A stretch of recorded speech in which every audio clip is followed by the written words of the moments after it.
uwambaraga imyenda igera hasi akambara mini garashiraga abari banze kudefiriza bakadefiriza.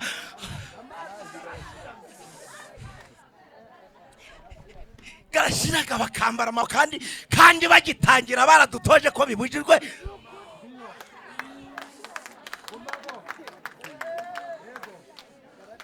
Garashiraga bagashira mu duhoziyana nijoro kandi bakubitamo igitambaro tukagira ngo baracafite gwa muhamagara gwa kera. Garashiraga twayevuga ariko cyo nkundira Imana iri torero ribamo uducecuru tudasakuzaga ariko tuyifite, tutageraga amahane ariko tuyibitse. Ngiye kubona agacecuru kigize gaca umva kavuze ngo kontrole jezi ngo igihe wabwirizaga ngo nanze kugusebya ngo mba nagusekuriye urushi ku ruhimbi.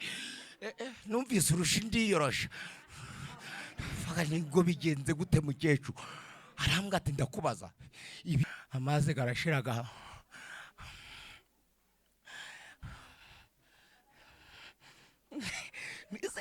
nise ko mugiye kunseka mwari mwarigeze mubona abantu baririmba baradefirije.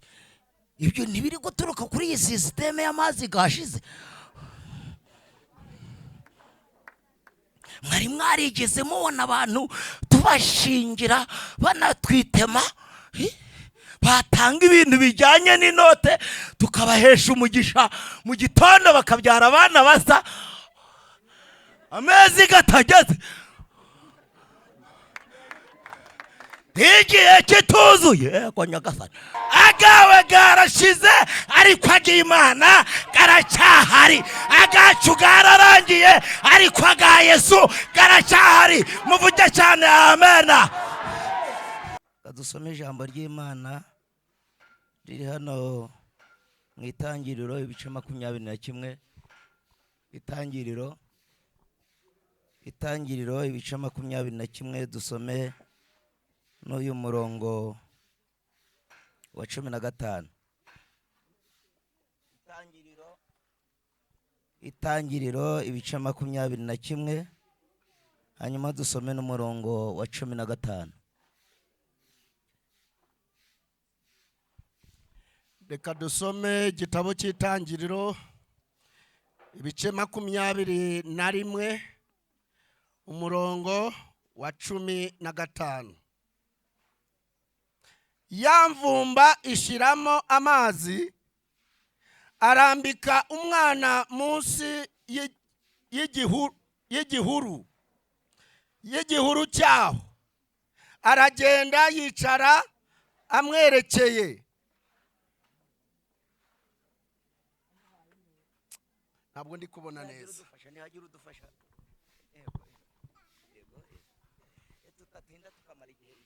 Aravuze ngo yamvumba ishiramwe amazi arambika umwana munsi y'igihuru cyaho aragenda yicara amwerekeye amuhaye intera nkaho umuntu yarasa umwambi kuko yibwiraga ati ne kureba umwana wanjye apfa. Yicara amwerekeye atera hejuru ararira.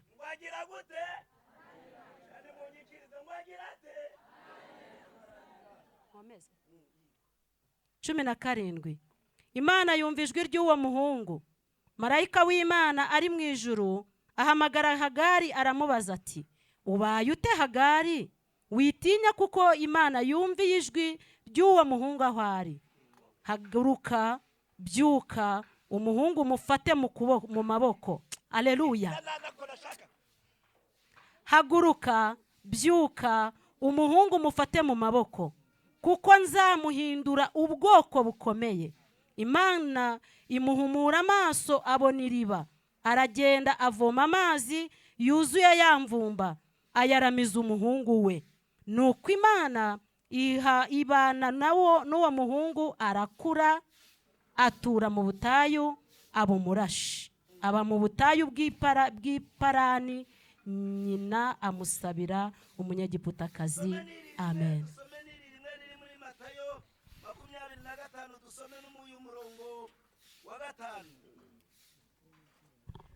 Matayo 25 umurongo wa 5. Umukwe atinze bose barahunikira barasinzira, ariko nijoro mu gicuku habaho urusaku ngo umukwe araje, nimusohoke mu musanganire. Amen. Aleluya. Nimunyikirize mwoka byaramwe. Aleluya. Mbagirireho umugisha i Kigali. Aleluya. Hanyuma ndi gushaka kubasuhuza muri iri jambo rivuga ngo byuka ufata umwana mu maboko, nubwo umukwe wacu atinze ariko azaza. Muranyumvise we?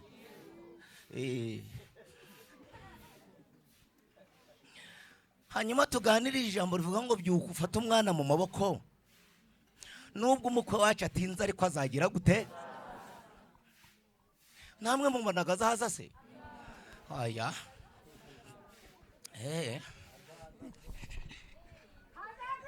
Azaza cyaba batubuzi n'abateka mutwe.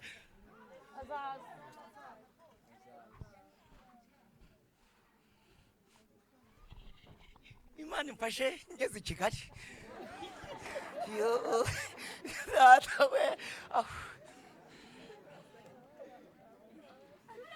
Hanyuma dusomye ijambo rivuze ngo yamvumba inki.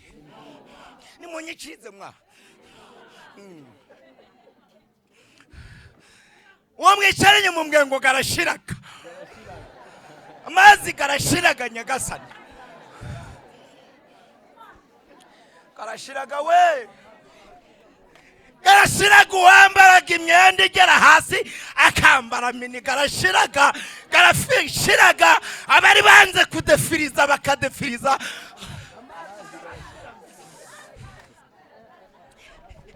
Garashiraga bakambara amapantaro kandi bagitangira baradutoje ko bibujijwe.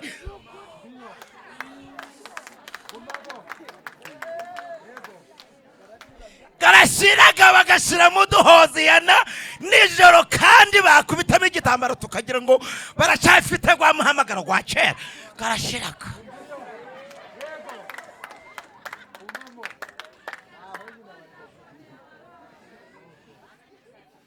Garashiraga ma. Garashiraga reka nsenge. Yo bobo. Tugigafite madari. Tukigafite amazi. Yo gagihari amazi gagihari umugabo agukubita urushi ukamubwira utari ko ndabizi Imana izaza. None kabasiga yaravuga rimwe ugahita wigira icyo ntimukadukinishe. Mumbwire ngo garashize Imana igusayidire.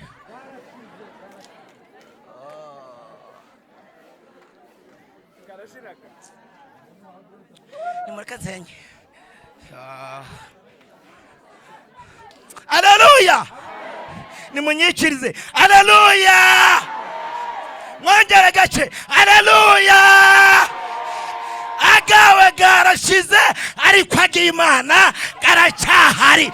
Agacu gararangiye ariko aga Yesu garacyahari. Muvuge cyane amena. Garagushiranye ariko ye iragafite. We byuka ufata umwana na ibintu by'ubugambo byo kwirizwa gusa. Ubwo suri kwirizwa ngo umwana araza.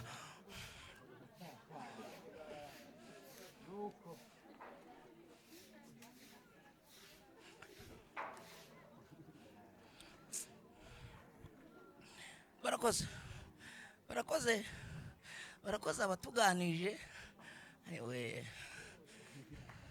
Mbega akantu gakomeye we. Mbega akantu gakomeye. Aravuze ngo iyawa Abisirayeli banyumviye. Mbega ntabwo bigoranye. Nukubirindura akaboko gusa ngashira ku bagome. Hanyuma mugahita muririmba. Naho nimukomeze gutereka amaso mu cyo nzakomeza mbihore. Bakomeze babasekure.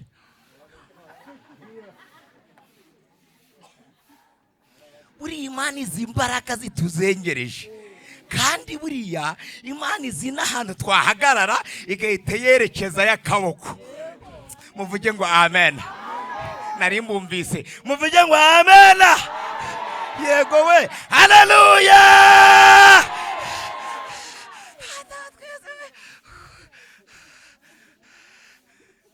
Maze karashize madari, karashize we. Kandi Imana ishimwe turi kumwe n'abantu bazi kubisobanura neza.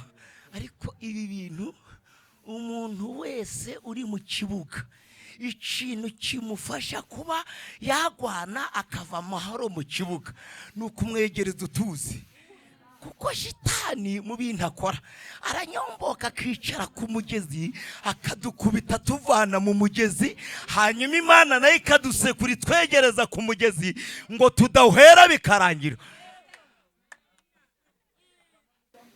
Nimuvuge ngo amen. Munyikirize ngiye gusenga. Haleluya.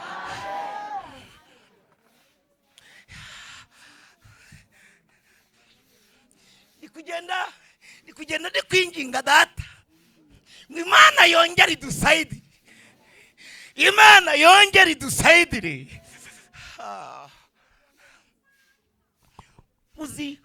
Uzi tugifite amazi, amazi gakirimo.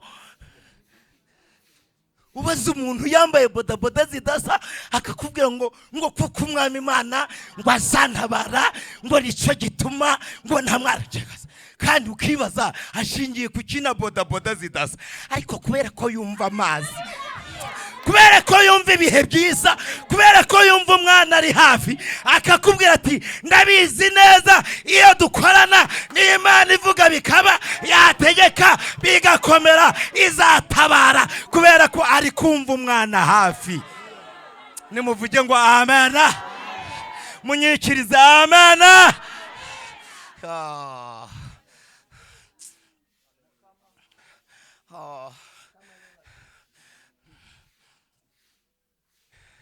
Bibiliya iravuze ngo yamvumba ishiramo amazi, ngo amazi garashira, ngo arayura, aravugaguzwa. Nagenda ubona utuntu twinshi muri guno murimo. Muhumure ntabwo nari nayimara, ya minota ntabwo nari nayimara. Muhumure Nyagasani, ntabwo ndi bwice gahunda i Kigali. Kandi icyo dukundira Imana ntabwo wabura ikinyabupfura cy'ababyeyi ngo ubone n'icyo Umwuka Wera waba wararangiye. Waba wararangiye. Nese nyine ababyeyi bagiye batadusayidiye, nese ubwo umwuka twamutakaza tukaba dusigaranye ikeka. Reka base turacungira ku mwuka. Haleluya. Mwongere gakeya. Haleluya.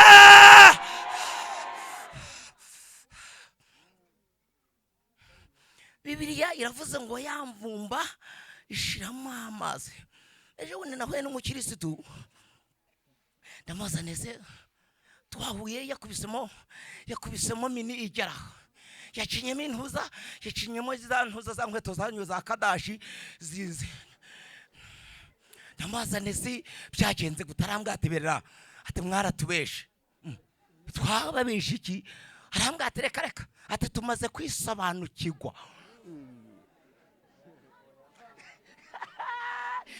Nese wisobanukiwe, wumvise, wabonye iyo sisiteme ari igeze. Arambwate berna namaze umwuka arambwira ngo mubaze none ko yambaye ubusa, hanyuma umugabo yashakaga yaramubonye. Arambwate ahubwo batandatu bamaze kuza bigendera. Namubwira nti barashaka umwana nataboneka nta kintu Imana izagusayidira. Nta mwana, nta bugingo, nta mwana, nta bisubizo. Yesu ahari, ibisubizo birahari. Yesu adahari, nta bisubizo bihari. Barokore. Nushaka ubutuye muri etaje. Nahuye n'abantu barara bahamagara bavuga ati dusabira Imana twingingire Yesu turaye twicaye kandi no muri etaje.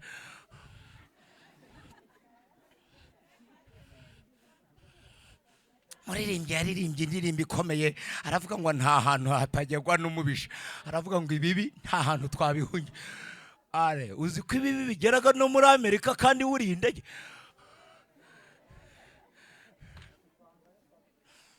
Bibiliya iravuze ngo yamvumba ishiramo amazi, arangije afata umwana amurambika hasi ngo yegera hirya, arahagarara aramwitegereza nk'umuntu wababaye ku gise. Mureke mbabwire n'aka ngaka, umugabo nagusekura no muri sisiteme isanzwe, apana tutari muri sisiteme y'umwuka. Umugabo nagusekura, iyo uri umuhanga ntabwo wiruka usize umwana. Reka ufata umwana ukamucinya mu mugongo ugatarasa. Umugabo yakumbuye umwana ahamagara, aravuga ati mada, wa mwana ari he? Mama, ukazana umwana, wazana umwana ukabyungukiramo. None we ngo baragukanze uri gutarasa utaye umwana, ubwo se urumva rindi uzagukenera? Ubwo se ninde wagukenera wataye umwana?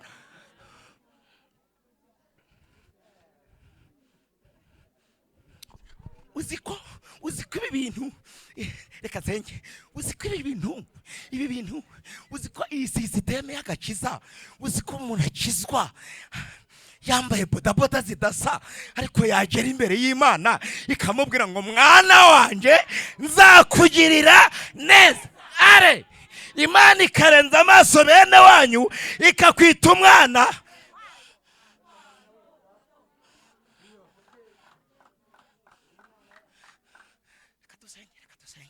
Umwana hari umugabane gurahari, umwana adahari nta mugabane guhari. Ayiwe, reka nsenge turi kumwe n'abakuru bazi kubisobanura ibya Bibiliya. Riravuze ngo ishiramo amazi garashiraga, batitiye bakanywa kambuca, amazi garashiraga.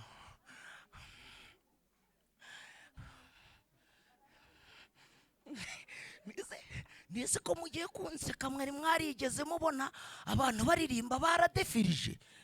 Ibyo ntibiri guturuka kuri iyi sisiteme y'amazi gashize. Mwari mwarigeze mubona abantu tubashingira banatwitema, batanga ibintu bijyanye n'inote tukabahesha umugisha, mu gitondo bakabyara abana basa amezi gatageze,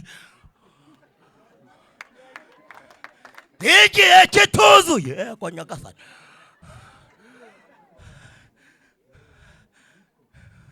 Nimureke dusenge nimureke dusenge.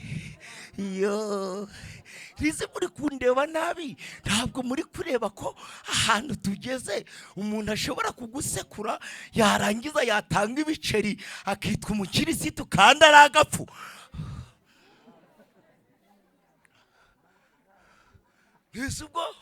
Ubwo muri kwirakazwa ngo mbabwiye nabi.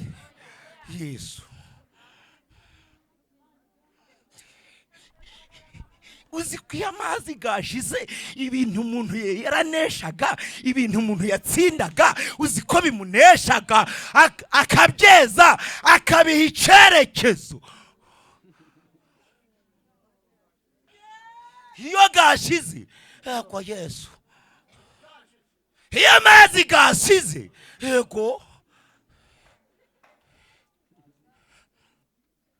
nigeze kwegera madamu bari badutumiye ahantu, mbwira madamu ntibaradutumiye, ndi gushaka ko tuzajana i Kigali, bari bantumiye ahantu i Kigali. Arambwira ati nibyo, ati tuzajana. Ndagenda mbaza umukirisitu mwenda mubaza nti wangira inama ko tugiye i Kigali kandi ndajana na madamu. Arambaza ngo nikose urashaka kuvuga ko ugiye kujana na madamu wawe ngo na buriya butsatsi bumeze kuriya ngo ukamujana i Kigali? Ndavuga niko bigenze, tugiye kuje Kigali. Arambwira ati reka reka wivangiko, hari amavuta gateye, hari amavuta gateye, handa dushire mu mutwe, dushire mu mudamu wawe mu ntuza mu musatsi gube neza, tugende hanyuma ujane n'umugore wawe mujanye n'igihe. Numva ibyo bintu ni sawa.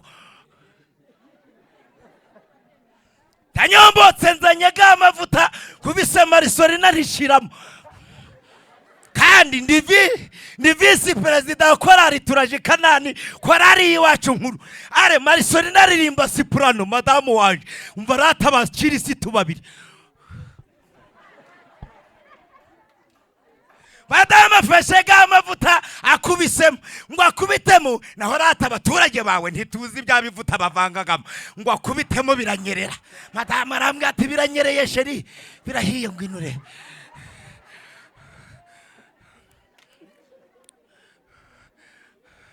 Uziko Bibiliya yambwiye ngo umunyamacenge yabonye ibibi bije arabyikinga, ariko umuswa ngo arahomboka akabijamo akababazwa nabyo. Uzuba abantu bari kuvuga mwameza, iyo mmenye ko uyu muhungu azansoma akakingusha naramwanze kare. Nta makenga wagize, wihangane amusore.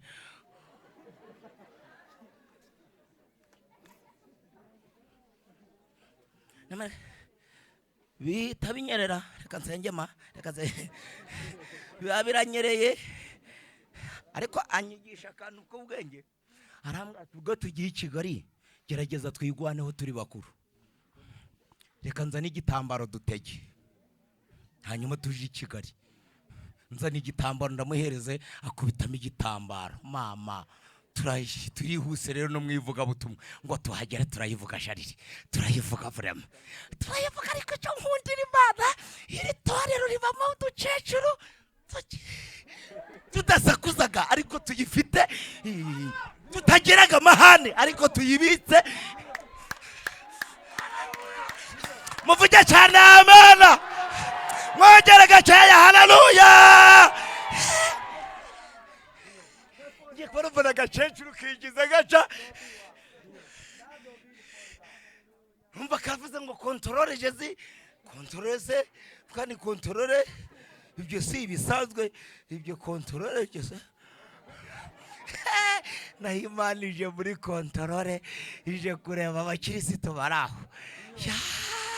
Nyagasani, ndabwiriza, ndangije kubwiriza, kangirira ubuntu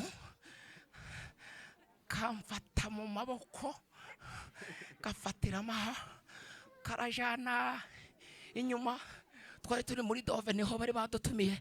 Karajana n'inyuma mu cyumba, karambaza ngo niko uracyari umukirisitu? Inti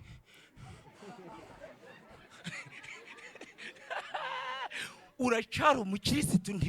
Ndiwe. Arambwira ngo yo, ngo umwuka yanyongoreye, ngo arambwira ngo nze nkubaze ngo uri muzima. Uri kubona ntari muzima? Umugabo wambaye igote mu mibyizi, urabona ntari muzima? Arambwira ngo ya, ndi kukubaza uri muzima? Ndi muzima. Arambwira ngo hanyuma ngo igihe wabwirizaga ngo nanze kugusebya, ngo mba nagusekuriye urushi ku ruhimbi. Numvise urushi ndiyorosha, faga ngo bigenze gute mukecuru? Arambwira ati ndakubaza, ibintu mwasize mu mutwe we n'umugore wawe mwabigiyeho inama?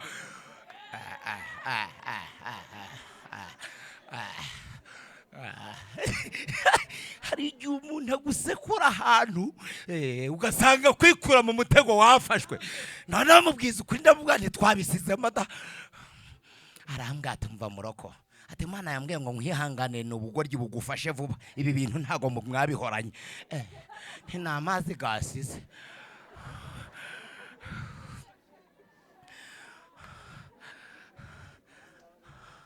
Mwamfasha tugasenga.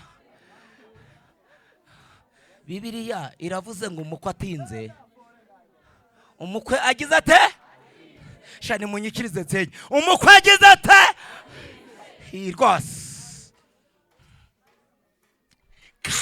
kandi mwene da iyo umukwe aza vuba abantu bose bari kuba bari tayari ariko nawe ni umuhanga yarabajijishije aratinda ngo arebe ago matara baranguye nibarage nangwa nibaraga wa musaza we pfiriye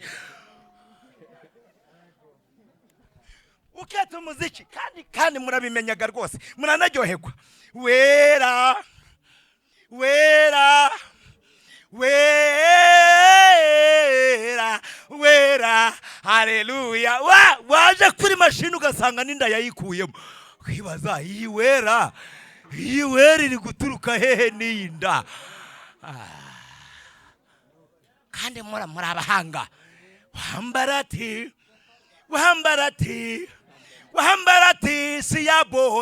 siyabora iye buretse mwana buretse reba umwana ibyo ntawe utabivuga ibyo bose barabivugaga no kwa ntuza hano bari kubibigisha na hano hakujya bari kubibigisha nimureka dusenge ndashaka ngo dusenge ubwira Imana yongere igusayidire harimo akantu kanyishe ntabwo Imana yumvi ariko nimumfashe mvugire ingiri nsenge kubera ikiyagari ari gutaka Imana ntimwumve ikumva umwana nyine uyu mwana niwe ufitanye isezerano na data wa twese muramfasha mu nyumve reka nsenge ariko no mu buzima busanzwe no muri cya kintuza hepfo ngaha muri cya kibisi cyanyu cyashira umuteto abagore batwite akigera ku murongo n'abatazifite mbonaga bari guhita babiha umurongo bagahita babiha icyerekezo bagahita bavuga ati tambuka uratwite ma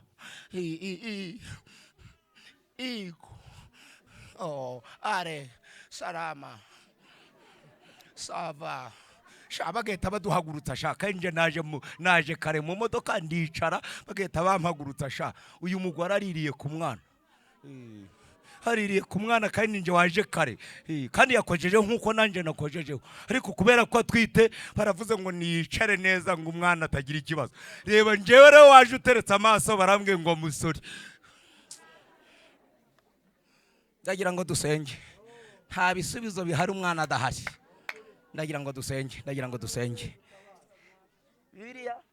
Bibiliya iravuze Bibiliya iravuze ngo umukwe atinze bose barahunikira mureke mbibutsa kano kantu ibyo umuntu yasinziranye azabikangukana muranyumvise ibyo mvuze reka nsenge ibyo umuntu yasinziranye azabikangukana ejo bundi kumva yari yarabyutse yarajyamye nijoro n'umugore nijoro arakanguka akoma ku mugore ahunga ati na hano barasigara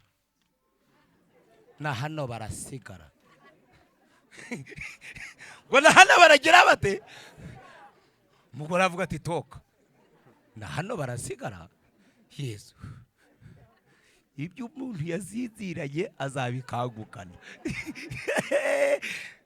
na hano barasigara umugore asa n'uwikanguye akangutse umugabo nawe karongera karamutwara arongera arasinzira hasize akanya avuga ati ariko uyu ko batumva na hano barasigara abona umugore nta kintu avuze nyine yagize ngo ari kuntuza kuri tagisi azinga neza umugore muntuza muri bya bishuka byanyuma mwagize muri bya bikuvurori arahirika ariko muzaza murinjira mu modoka muri kwihuta tubabwire gusohoka muri kugenda mukuruza ibire sohoka nigendere dufite gahunda yihuta mwamwinjiye mu mwihuta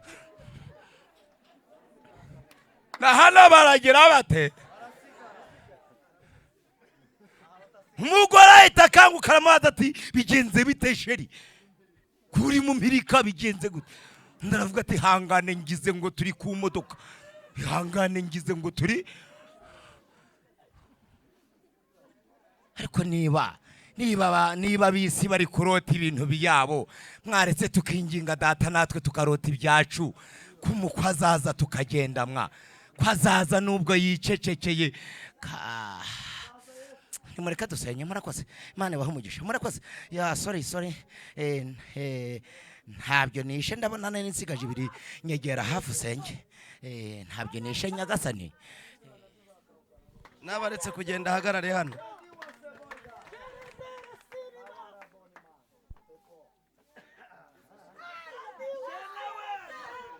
Yesu ashimwe. Ego man, Yesu ashimwe. Ndabibutsa ko Imana yaduteranirije kugira ngo iduhereze ibyo kurya by'ubugingo. Nibyo cyangwa si byo? Nagira ngo rero mbagiriye umugisha aka kanya ka noneho duhinduye uburyo. Ubu duhinduye uburyo, guhera aka kanya ka none hanga agiye kutuyobora mu isengesho. Ubundi ikintu nshinzwe kubagezaho icyo bita amasengesho. Rero mutavuye aho ngaho, umuntu wese utarwaye amavi apfukama ahangaha ahita apfukama, hanyuma umukozi w'Imana adufashe. Tubwiwe amagambo y'Imana kandi meza akenewe, kandi meza avuye ku Mana. Hanyuma uyu mwanya wa none aha dukeneye ko Imana yatunganya ubugingo. Aya rero ni amasengesho. Hanyuma umuririmbyi twaririmbye yavuze ngo Mana nk'uko wafashaga basogokuruza, na none natwe uzaturengera. Hanyuma agiye kudusenyera mu isengesho rivuga ngo Mana we, ndibaza ko hano hatabura amabera. Agiye kudusenyera mu isengesho rivuga ngo Mana we waturengeye. Hanyuma uyu mwanya adusabire kwezwa, buri muntu wese yezwe. Ariko tunayinginge nanone tubibwire ngo turinde gupfana n'abajugunye inda muri tuwarete.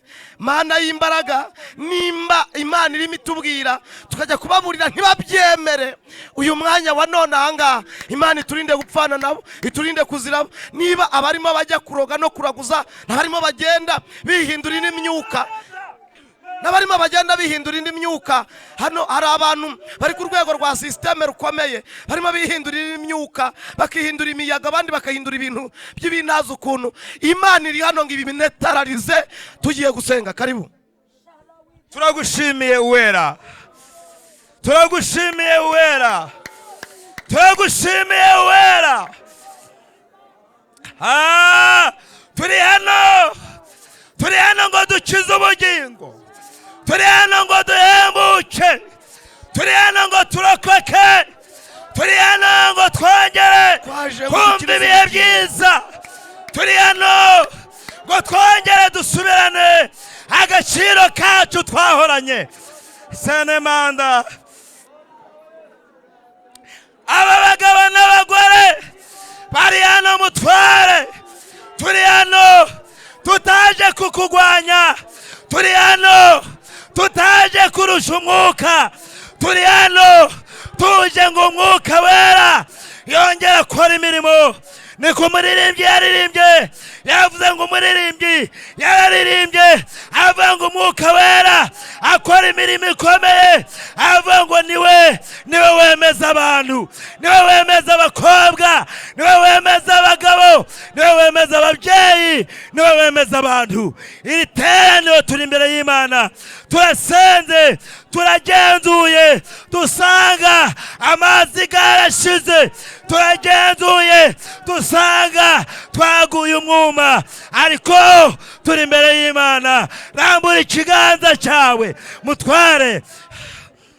Alo sitando Manaya Sopere dove Nenei stemba yuko No Mene Konstanseva Etango Netayizi nimara Niko ya wasansome Niko yaririmbye araririmba aravuga ngo niwe wenyine, niwe wenyine, niwe wenyine, niwe wenyine wagira icyo akora. Mwami Yesu tenomezire genderera iteraniro, genderera aba bagabo, genderera aba bagore, genderera iteraniro.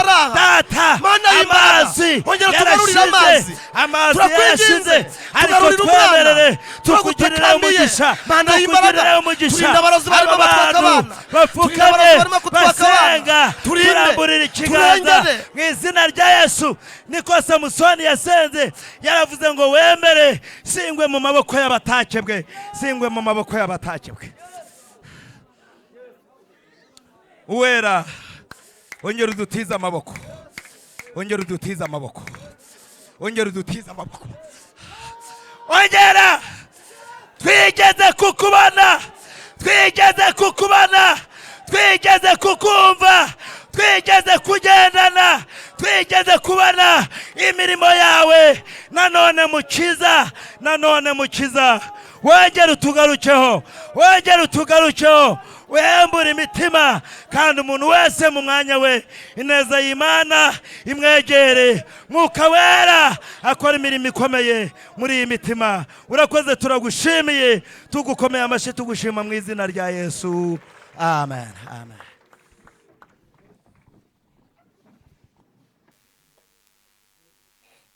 Haleluya. Undi buriya bikunda abashyitsi nibo bari gukora, ariko kuko bangiriye icyizere nanjye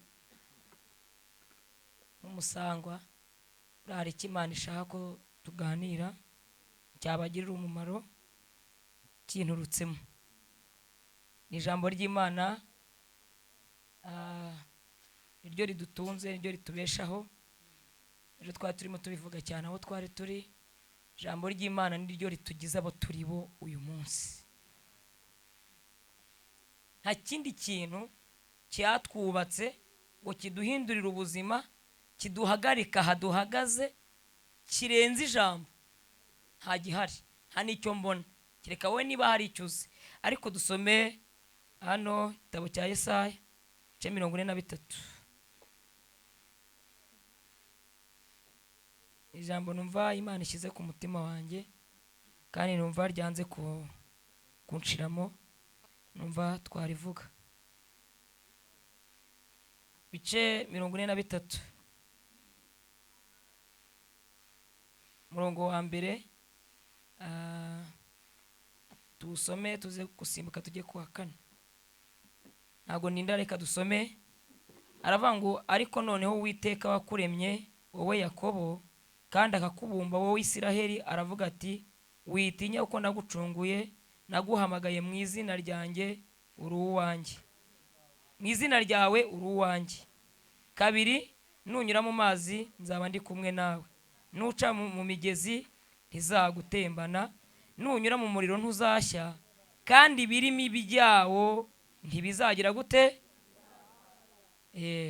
Tugende kuwa 4. Kuko wambereye inkoramutima, kandi ukaba wo kubahwa, nanjye ndagukunda, nicyo kizatuma ntanga ingabo zigapfa ku bwawe, n'amahanga nkayatangirira ubugingo bwawe. Naho ngaho iyo minota nshaka ko tuvugana ingana gutyo. Ntabwo ndi butinde, ariko numva intego mfite iruta izindi. Nababwira, ndabifuriza kuba inkoramutima z'Imana. Mvugira ngo amen. Ndabifuriza kuba inkoramutima z'Imana. Uyu mugabo nta wundi twumvishije, ni mugabo wita Yakobo. Amateka ye murayazi, n'impamvu ahinduriwe izina ni ibintu birebire ntabaza gusobanura muzi. Ariko ntabwo umuntu yaba inkoramutima ntahaturutse. Ntabwo umuntu ashobora kuba inkoramutima y'Imana atagize ahavuye. Kugira ngo umuntu ubundi hari uburyo umuntu ahinduka inkoramutima. Ubu inkoramutima yanjye nta yindi, ni abana banjye n'umugabo, nibo nkoramutima zanjye. Umutima wanjye uterera ku bana, uterera ku mugabo. Havuga nti mu mujyi yabaye amahoro, ni muzima. Nabona atinze nkahamagara nti se byagenze bite, wabayeho se, uri muzima. Nabona arengeje y'isaha igihe atahira mvani se bigenze bite ko ndeba birengeje, wabayeho. Ni ukuvuga ngo umutima wanjye urimo uraterera muwe. Kandi aho ninze nanjye arambaza ngo byagenze biti ko watinze utajya kugeza isaha. Hamwe n'ibyo amasengesho yabaye maremare. Urumva umutima wanjye uri muwe. Ariko ntago ariko bimeze. Ntabwo nubwo ari inkoramutima, ariko siko biri. hari aho yagera akampinduka, kandi nanjye hari aho byagera nkamuhinduka. Ibyo ni si ibisanzwe, ariko turashimira Kristo.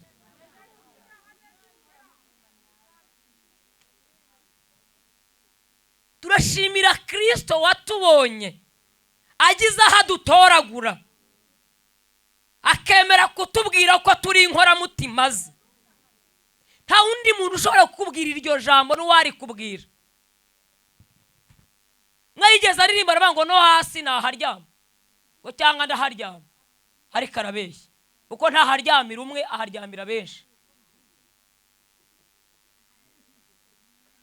Abamujemo bose yemera kuryama hasi, ariko mu mahanga yose niko ijambo rivuga, riravuga ngo uyubaha agakora ibyo gukiranuka, Imana igira gute? Iramwemera.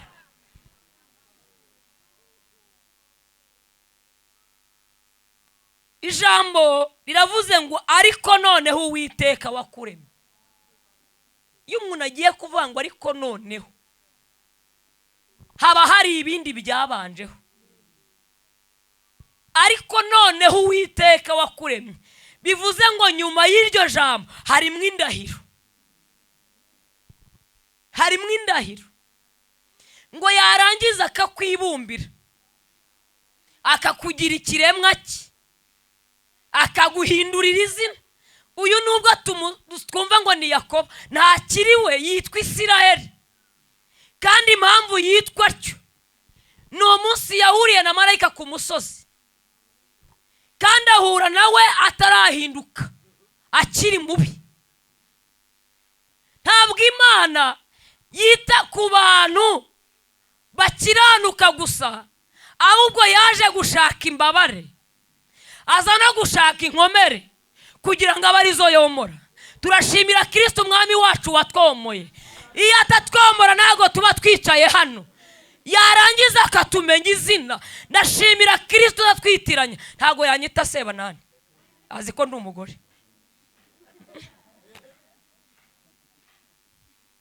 Kandi ubu izina ryanjye ntabwo ari izina ry'abagore, ntabwo ari izina ry'abakobwa, ntabwo ari izina ry'igitsina kobwa, ni izina ry'abagabo.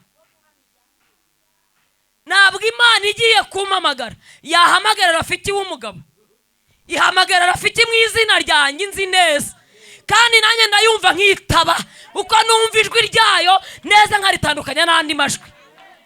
Kandi iyo nyihamagaye ntabwo inyitiranye na Rafiki uriya w'umugabo, irabizi ko ari Rafiki wa Segeem uyihamagaye. Haleluya. Kuko Yakobo ngo agira intego, abyitegereza birebe, aravuga ati mbonye umuntu ntari nabona, isura ye tandukanye n'andi masura. Marayika ngo amwitegereze, navuga ati nawe ntushika.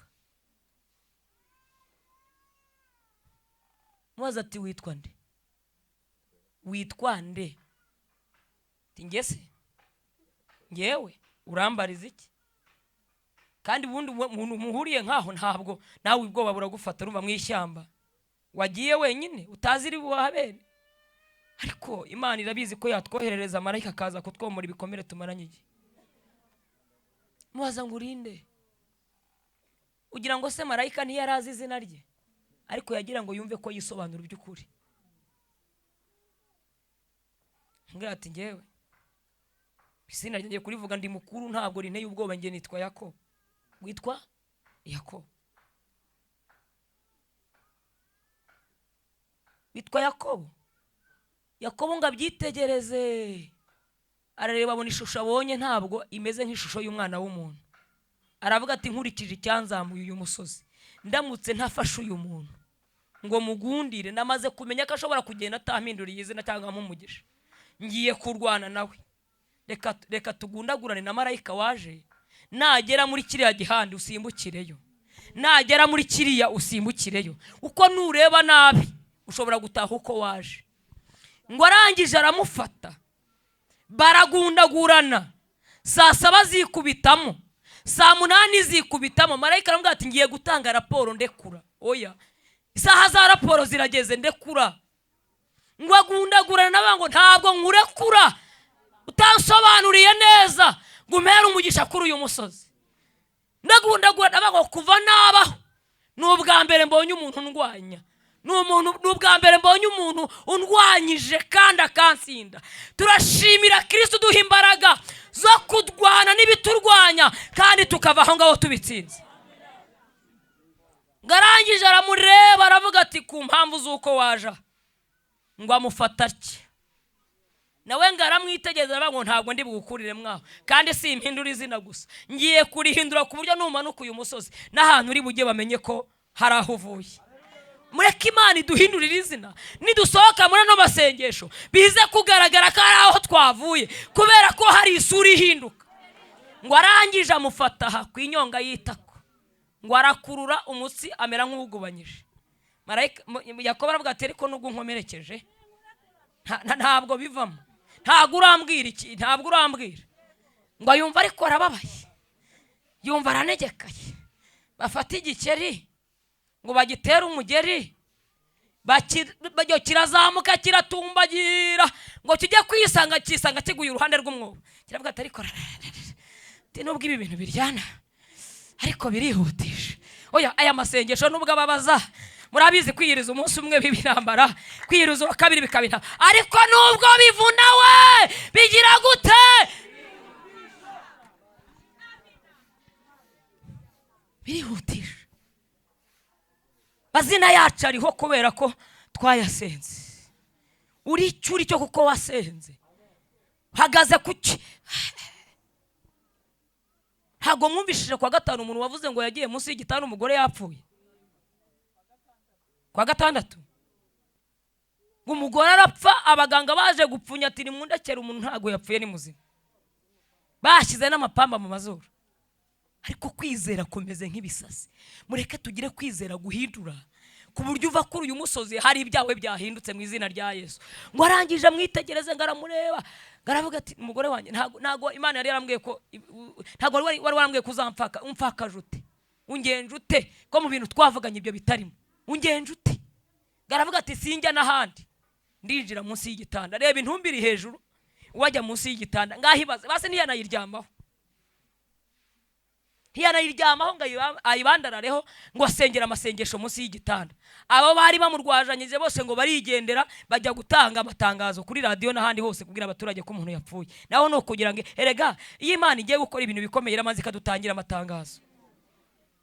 Iyo Imana igiye gukora ibintu bikomeye kandi nanone kankubwira ikintu gikomeye, iyo Imana igiye kugukubita, iyo Imana igiye kuguhonda kubita neza ikakumutsa, ureke ibigi badushyira kuri YouTube hakuri zaburi cyo bakagira ubu ngubu Imana igiye kunyamamaza bansura iwanjye, abatere ntabe muri jaride tukaganira nkababwirije nkavuga ijambo ry'Imana, naho ni Imana iri kundeshya kugira ngo ibone uburyo inkubita neza. Ni Imana iri mpiga iragira ngo izankubita abantu bose bamenye ko yankubitse. Muzumva amatangazo y'abantu banyuzeho kandi bamamaye babaye ibyamamare vuba byihuse. Mani baca mu rusengero ibajyana ku itangazamakuru, kura mu rusengero ibajyana ku itangazamakuru, barabamamaza barabavuga we, ariko muzabumva muri iyi minsi ngo barimo bakubitirwa hanze. Musa azaba atagifata mikoro, nta nubwo n'ikinyamakuru, nta nubwo bazamusura. Yakobo aravuga ati mfite izina ribi, ndamutse nzigumanye nazapfanira izina. Ngo arangije amwitegereza ngo n'ubwa mbere mbonye umuntu ndwanyije bene aka kageni. Ngaramanga uhereye none izina ryawe ndarihinduye, ntukitwa Yakobo ukundi, nk'isi Isiraheli se w'amahanga yose. Yakobo aravuga ati bya bintu birakore, nubwo nari nkoberetse ariko Uwiteka aravuga ngo umva mwana wanjye Isiraheli, kuko nakumenye izina, kuko wambereye inkoramutima, narangiza nkagira gute ukaba uwo kuba. Arabanga umva nkubwira ikintu gikomeye, niryo jambo ryanejeje kuruta andi magambo yose ari aha ngaha muri iki gice, ngo nzatangirira ingabo nyinshi. Ariko ariko ba aravuga ngo nzatangirira ingabo nyinshi zipfe zirimbuke ubugingo, higa ubugingo. Aravuga ngo umuntu wese uzakora ikosa ryo gushaka gukora ku nkoramutima yanjye, ariko mwaretse tugahindurirwa izina kugera ku rwego tuba inkoramutima z'Imana, Imana ikadukumirira ibintu byose byari biduhagurukiye. Mwaretse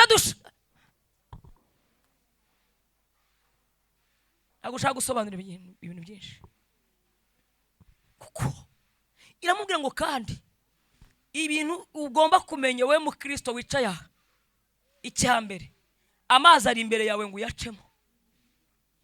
Nimuzakora ikosa na rimwe na ritoya ryo kumva ko amazi utayanyuramo, Imana ivuga aha yamubwiye ko azayanyuramo.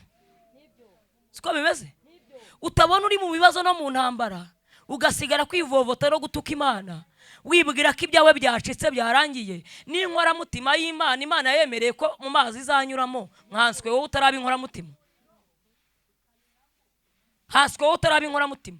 Iramubwira ngo kandi ntabwo ari amazi gusa, no mu muriro ucanye wenyegejwe uzanyuramo. Ariko umva ikintu Imana imwemere, iramubwira ngo nubwo uzawunyuramo nawe ugezemo kare, uzawujyamo nahagazemo. Kandi ikindi ikikwereka ko ndi Imana iri kumwe nawe, n'ibirimi by'uwo muriro ntago bizagira gute, harimo gushya hakaba n'ibirimi. None ibirimi nabyo ntago biri buza no kumwotsa, ariko turashimira Kristo wabonye ko turabo kwizera, yarangiza akatugira inkoramutima ze. N'uyu munsi wa none akabona ko hari icyo akwiye kudukorera. Aravuga ngo uwo muriro nuramukuwunyuzemo ntabwo uzashye, kubera kuri inkoramutima y'Imana. Ndabifuriza muri aka kanya ushaka uburyo mu inkoramutima z'Imana. Twasenze, kora uburyo bwose, kora uburyo bwose, ariko ibaze kugira ngo Imana ibe yicaye mu ijuru, umutima nutera uterere mu washema.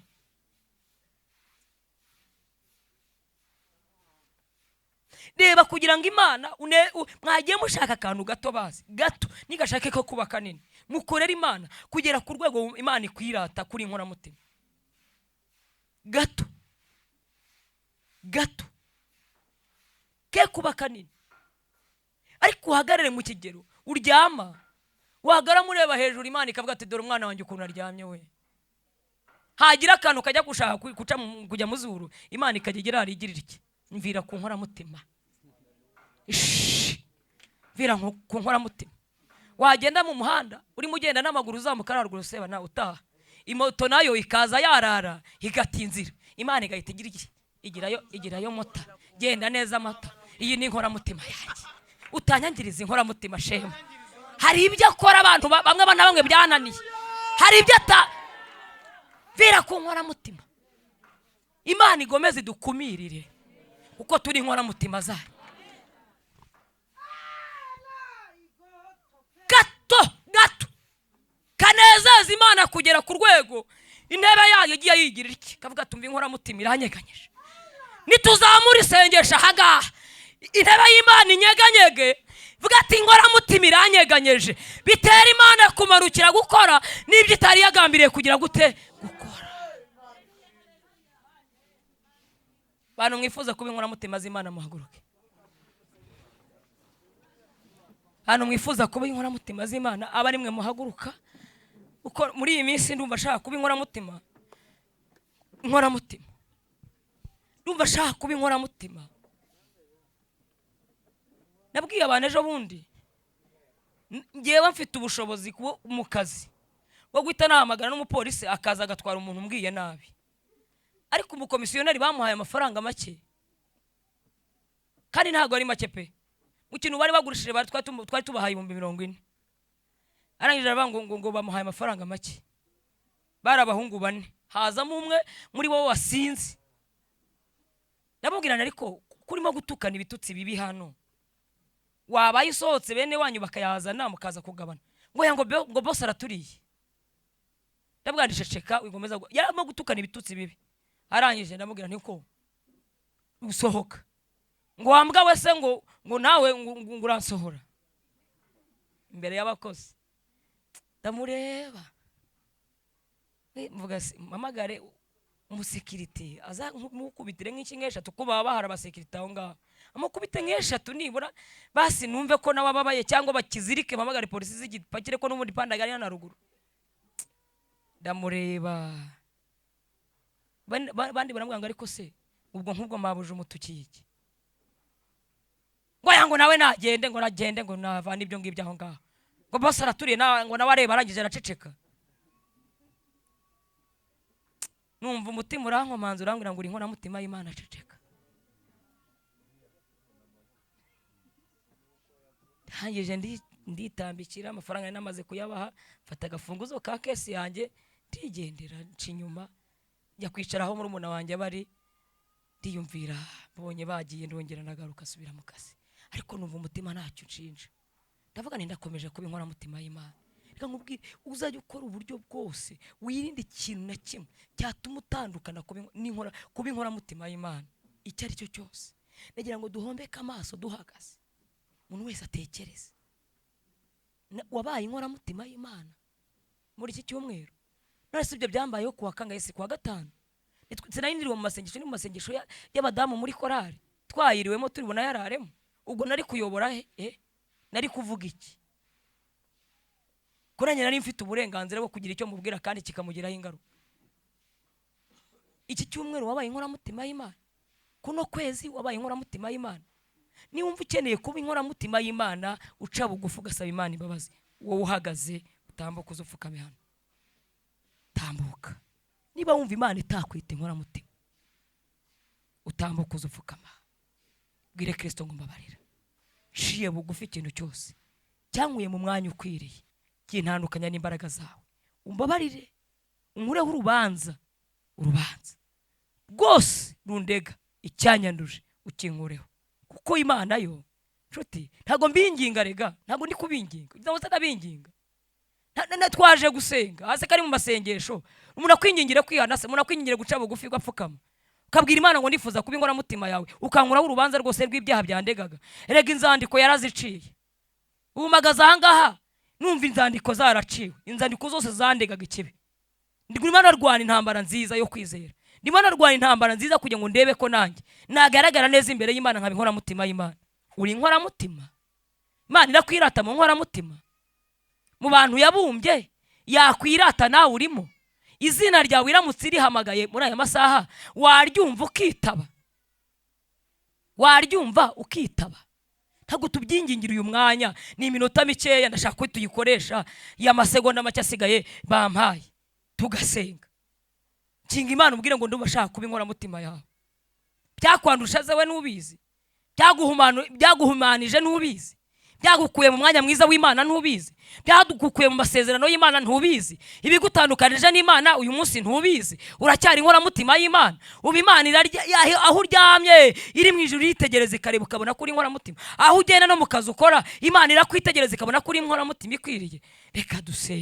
Reka dusenge mwebwe mupfukamye mubwira Imana ngo Mana utubabare n'abandi mwese muhagaze barabasengera bababwirira Imana ngo Mana turumva twifuza ko twebwe twese twaba inkora mutima z'Imana. Reka twinginge mwarimu asengere bano bantu narangiza Sebanani nawe arasengera twebwe twese duhagaze tubyifuza.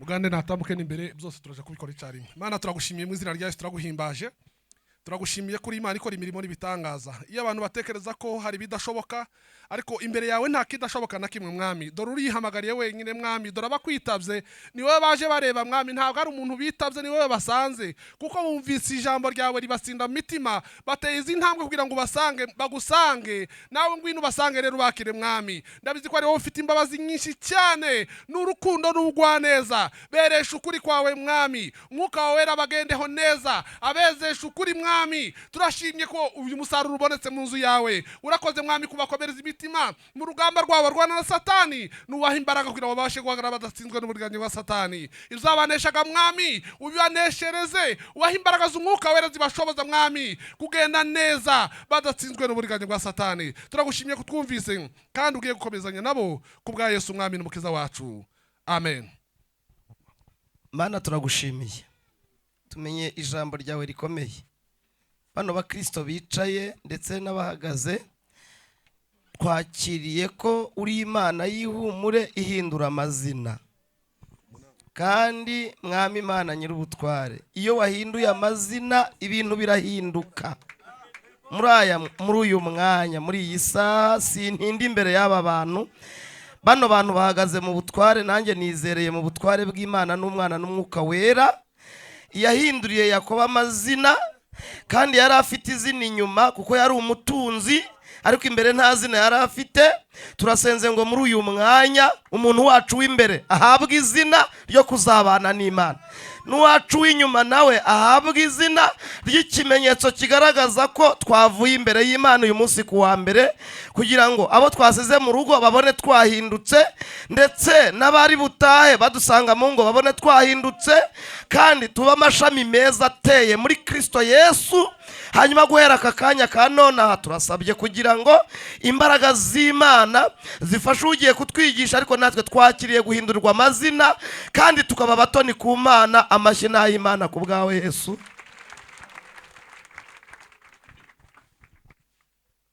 Haleluya. Yesu nashimwe.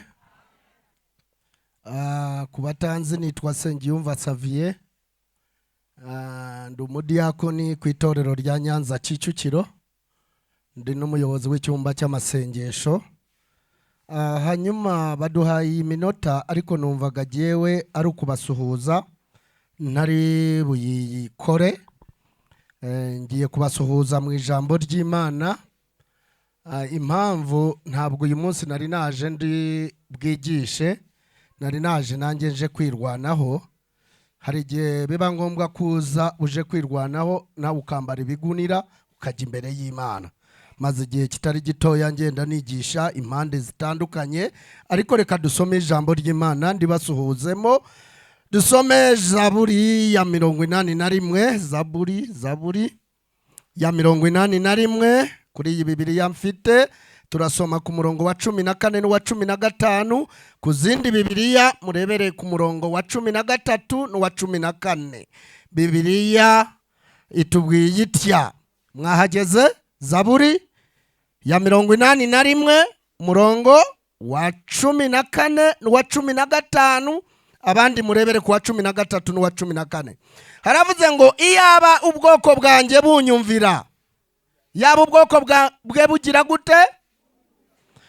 Iyaba Abisirayeli bagendera mu nzira zanjye, natsinda ababisha babo vuba, nta no kuzuyaza, nta gutinda, nta kubyihanganira, nahindurira ukuboko kwanjye kuba barwanya. Iyaba bagerageza byonyine kumvira Imana. Munzi ko Imana ariyo yaduhaye Yesu. Yesu ni Imana, ni umuntu uyu. Dusoreze hano mu gitabo mu butumwa bwiza bwa Yesu Kristo ko bwanditswe na Matayo 17 murongo wa 5 tugeze ku murongo wa 7. Butumwa bwiza bwa Yesu Kristo ko bwanditswe na Matayo 17 murongo wa 5. Akibivuga igicu kiramubakingiriza, ijwi rikivugiramo riti, nguyu umwana wanjye nkunda, nkamwishimira. Mugira gute? Abigishwa babyumvise bikubita hasi bubamye. Bagombaga kubama n'ijwi ry'imbaraga, baratinya cyane. Yesu arabegera abakoraho, arababwira ati, nimuhaguruke mwitinya. Bubura amaso ntibagira undi babona keretse nde? Mose yari yaciyeho, Eliya yari yaciyeho. Imana ibahishurire Yesu bundi bushya. Imana ibahishurire Yesu bundi bushya. Niyo wasenga amatariki kuva ku ya mbere ukarangiza iyindi tariki utarahishurirwa Yesu, uzavunika. Imana iguhishurire Yesu bundi bushya. Hari abantu bagasenga n'ubwoba, bakorera Imana bagakora ari abanyabwoba, bakagira imbaraga ari uko bageze mu iteraniro, ariko barisohokamo Satani yamubwira ati ntaho uzigeza, akavuga ati nukuri ntarahishurirwa Yesu. Bibiliya iravuga ngo kutumvira Imana k'umuntu umwe kwateye ko benshi baba abanyabyaha, ariko kumvira Imana k'umuntu umwe gutera kwa abenshi baba bakiranutse. Mwumvira Imana, mwumvira Imana, mwumvira Imana. Iyo umuntu yumviye Imana aranayizera, aranayimenya, agira n'imyitwarire. Ushobora gusenga amasengesho incuro 100, Imana ikaguha ibyo wasengeye. Mukobwa wasengera urugo, Imana ikaruguha, ariko utagira imyitwarire ukarusohokamo. Imyitwarire yawe ibe myiza kuruta uko usenga. Imyitwarire yanjye ibe myiza kuruta uko mbwiriza. Shobora kubwiriza ariko imyitwarire yanjye ari mibi, nasenga Imana ikampa akazi, imyitwarire yanjye ikamvana mu kazi, ikambwira ati wowe ntabwo ukwiriye kugakora. Nubwo wasenze Imana ikakaguha, warasenze Imana iguha urugo, ariko imyitwarire yawe irarukubujije, uruvuyemo, urusohotsemo. Iyaba ubwoko bwanjye bunyumvira, iyaba Abisiraheli bagendera mu nzira zanjye, kuki Imana itandukanyije twebwe n'Abisiraheli? Abisiraheli baragerageje, babanye n'Imana, bagendana nayo. Imana isatura umuhanda mu mazi, mu nyanja, irahatinda, bambukira humutse, ariko bamwe kuyizera biranga. Iyaba ubwoko bwanjye bunyumvira, kuki tuhinduye ubwoko? Petero wa mbere ibice 2 umurongo wa 9 haravuga ngo ariko twebweho turi ubwoko bwatoranyijwe, abatambyi, ishanga ryera, n'abantu Imana yaronse kugira ngo twamamaza ishimwe ryaduhamagaye. Kera ntitwari ubwoko, twari mu nyamaswa zihuma, muri kavukire yacu ntabwo twigeze kuyimenya, ariko kubw'ubuntu bwayo, kubw'imbabazi zayo, iduhinduranya bazima na Kristo, iradutoranya, iratuzana, itugize ishanga ryera kugira ngo tubabaye, tuyikorere, tuyivuge, tuyikiranukire, tuyumvire. Imana ibamera umugisha. Ndumva kuyavuga atari uko yamara. Kuki uyu Petero ashidikanyije kuri Yesu, ataramenya Yesu wari we ngo amuhishurirwe, yigeze kumwihakana, aravuga ati icyo muvuga sinzi n'icyo ari cyo. Umuja aramutitiza, ariko amaze guhishurirwa Yesu arahagarara, arahamya ati wa wundi mwishe mukamubamba ni ukoze ibingibi. Imana ibahishurire Yesu, musenge muhishuriwe Yesu, murebe uburebure bwe n'ikihagararo cye, murebe imbaraga ze, murebe uburyo akiza, murebe uburyo azura. Mbese n'urwaye, uretse n'urwaye no gusubizamo umuntu umaze iminsi 4 yaraboze. Data mwiza, ndagushimiye, ujye utanga ubugingo, abakwemeye bose bakizera izina ryawe, warahaye ubushobozi bwo kuba abana b'Imana. Adamu wa mbere yazanye urupfu, wawuzana ubugingo buhoraho. Adamu wa mbere yazanye kugomwa, yazanye ibyaha, ariko wowe utuyobora inzira, kuko ni wowe Imana yashizeho kuba impongano y'uwizera amaraso yawe. Uduhe kuguhishurirwa muri iri teraniro, tuguhishurirwe, ababyeyi baguhishurirwe, abagabo tuguhishurirwe, abana batoya baguhishurirwe, abasore n'inkumi baguhishurirwe, tumenye Yesu wari we n'icyakujyanye ku musaraba. Ubushize twasenzeye mu ijambo rivuga ngo kuko wari ubabaye bikabije, usenga cyane kugeza ubwo ibyuya byawe bitonyanga hasi bisa n'amaraso. Uwo wari umubabaro wo kugira ngo Nsengiyumva aboneke, n'aba bantu bene data tuboneke. Duhe kukumvira, ni mu izina rya Yesu, amen.